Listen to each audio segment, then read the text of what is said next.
요즘은요, 포트폴리오를 재배치를 해야 되나? 아니면 엇박자 타게 되면 어떡하나? 지금 갖고 있는 이 비중을 그대로 가져가는 게 맞나? 이 고민 정말 많이 하실 겁니다. 포트폴리오 전체적으로 균형 잡힌 매매, 이분과 함께 고민해 보시죠. DB증권 알파플러스 클럽 이민섭 과장 함께합니다. 어서 오세요. 안녕하세요. 과장님, 요즘 주도 없는 것 같고 객장에서 있으시면 어떤 문의가 제일 많아요? 언제까지 떨어질 거냐, 반도체. 반도체. 요 얘기를 정말 많이 하시고요.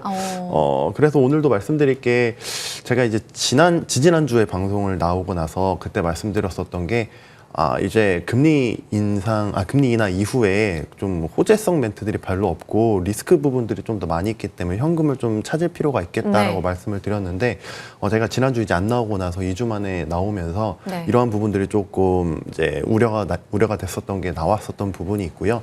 현재 상황에서 이제 리스크 부분들이 많이 나왔기 때문에 지금부터는 좀 더 공격적으로 플레이해 볼 필요가 있지 않나 이렇게 생각을 하고 있습니다. 현금 저희 2주 전 10%의 현금을 일단은 들고 가고 FMC 이후에 명확한 호재가 안 보여서 그때 다시 봅시다라는 이야기를 주셨는데 2주 만에 와주신 우리 이 과장님께서 이제는 공격수로 변화해야 한다라는 이야기를 주셨습니다. 기점이 된 건 그러니까 오라클, 브로드컴, 악재 다 소화 끝났다 이 말씀이신 거죠? 네, 그렇죠. 좋습니다. 네, 그리고 이제 아무래도 마이크론 실적이 오늘 나왔는데 마이크론 실적을 보면은 이제 HBM 관련돼서 SK하이닉스 실적이 아무래도 더 기대가 되는 상황으로 보일 수밖에 없거든요.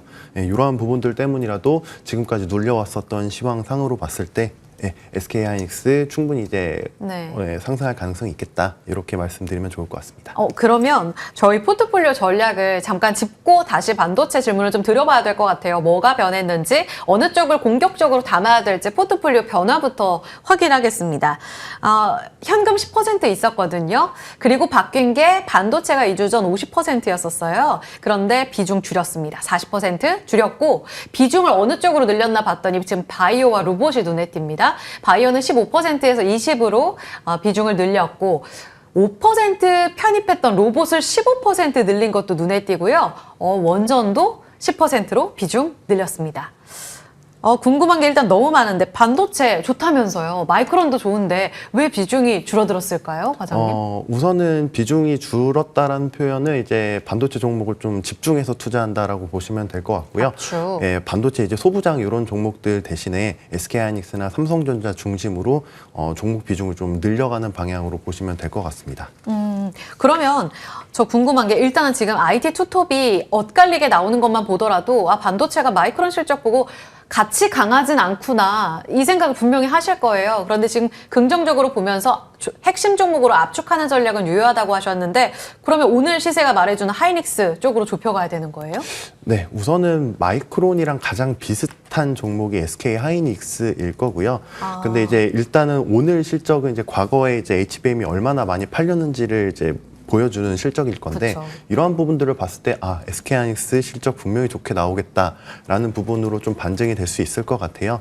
이러한 부분들 때문에 SK하이닉스가 실적이 이제 좋게 나올 거라는 부분 때문에 삼성전자보다는 오늘 좀 시세가 좀 좋게 나오지 않나 이렇게 풀이해 볼 수 있을 것 같습니다. 그래도 투톱은 다 담고 가야 돼요, 과장님? 단기적으로는 삼성전자가 좀 더 아웃퍼폼할 가능성은 충분히 있다고 보여요. 네, 그렇죠. 그래서 만약에 삼성전자랑 SK하이닉스 비중을 같이 들고 가신다고 하면은 이제 내년을 좀 저희가 또 준비를 해야 되지 않습니까? 그래서 내년 정도에는 이제 삼성전자보다는 SK하이닉스 아무래도 HBM 관련돼서 기술력이 뛰어나기 때문에 SK하이닉스 쪽으로 비중을 조금 더 옮겨 담는 식으로 포트폴리오를 운영해 보는 게 좋지 않겠나 이렇게 생각을 해봅니다. 그럼 이수페타시스, 대덕전자 이렇게 PCB 쪽, MLB 쪽으로 기대감 컸던 어찌 보면 소부장일 수도 있겠는데 엔비디아가 전혀 살아나질 못하고 있잖아요. 이쪽 전략은 그럼 일단은 좀 챙기는 게 맞아요? 네, 일단은 비중을 좀 축소해가는 방향이 맞다라고 보고 있는 게요. 아무래도 이제 이런 AI 버블 관련된 우려들이 시장이 좀 좋게 나오다가도 오늘처럼 이제 오라클 한 번만으로 이제 주가가 확 빠질 수 있는 우려가 있기 때문에 아무래도 실적이나 이런 부분들이 보증이 되어 있는 좀 대형주 쪽으로 옮겨가서 좀 조심스럽게 플레이하는 방향 그리고 이제 내년 가서 아무래도 반도체나 이런 부분들이 올라왔을 때 소부장이 다시 움직일 가능성이 있거든요. 이러한 부분들에서 이제 다시 저점 매수하는 부분으로 가능성을 좀 열어두실 필요가 있겠다 생각을 하고 있습니다. 그렇군요. 소부장은 아직 이어 보입니다. 연간 이제 내년도 목표치가 나올 그런 분위기 안에서 다시 힘을 받아갈 가능성은 높은데 일단은 대형주 위주로 압축하자라는 의견 들어봤습니다.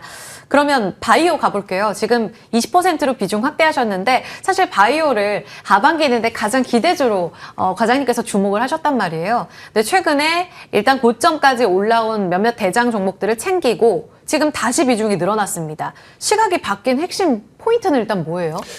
아무래도 이제 제가 지지난주 계속 말씀을 드렸었던 게 바이오가 단기간에 좀 많이 올라왔기 때문에 차익 실현 매물 분명히 나올 수 있겠다. 그래서 좀 현금이나 이런 부분들 확보하면서 수익 실현을 좀 하는 게 좋겠다라고 말씀을 드렸는데 최근 들어서 이제 아무래도 이런 부분들이 좀 이제 이루어지면서 하락한 부분들이 좀 있고요. 그리고 이제 그런 부분들을 생각을 해봤을 때 내년을 어떻게 봐야 되느냐 이런 부분들을 봤을 때는 아무래도 코스닥 활성화 정책 관련된 기대감 분명히 남아 있고요.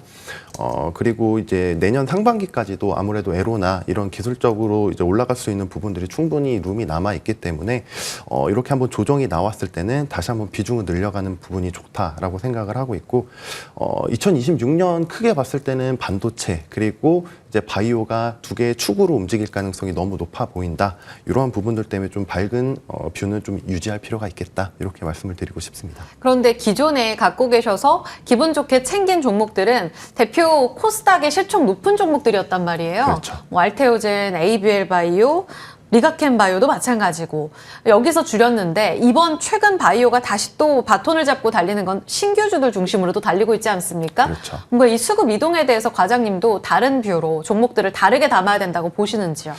예, 그렇게 좀 말씀을 드리고 싶고요. 우선은 대형주 단으로 해서 뭐 알테오진이나 이런 부분들 개별 뭐 악재나 이런 부분들 떨어졌기 때문에 내년에도 다시 한번 오를 수 있는 가능성이 있다고 보기는 하지만 현재 이제 신규 관련된 부분들 특히나 이제 코스닥 활성화 정책으로 인해서 유동성이 올라올 때는 신규 종목들 아무래도 좀 시총이 1조 가까이 되는 이제 낮은 종목들이 이제 퀀텀 점프를 할 가능성이 있다. 이렇게 좀 볼 수 있기 때문에 그런 의미에서 아무래도 좀 시총 낮은 종목들 좀 보실 필요가 있다라고 생각을 하고요.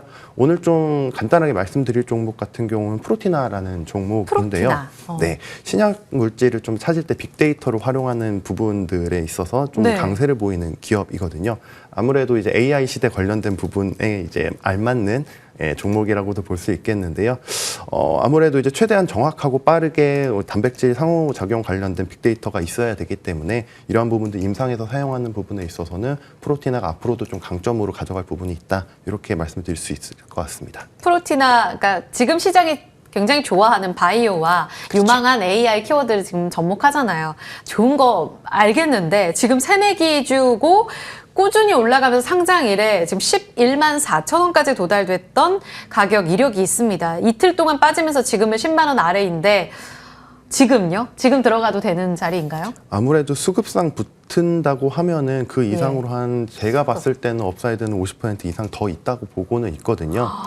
아무래도 이러한 부분들이 실질적으로 빅파마와 계속해서 좀 접촉되는 부분들도 있다라는 얘기가 있기 때문에 이런 부분들이 가시권에 들어간다고 하면은 다시 한번 퀀텀 점프 가능하다고 보고 있습니다. 지금으로 50%요? 기대해 보겠습니다. 지금 딱 21선에 걸쳐서 오늘 조정받지 않고 반등을 도모하고 있는 프로티나의 지금 자리 10만 원 아래 마지막 기회일까요? 앞으로의 움직임 지켜보겠습니다.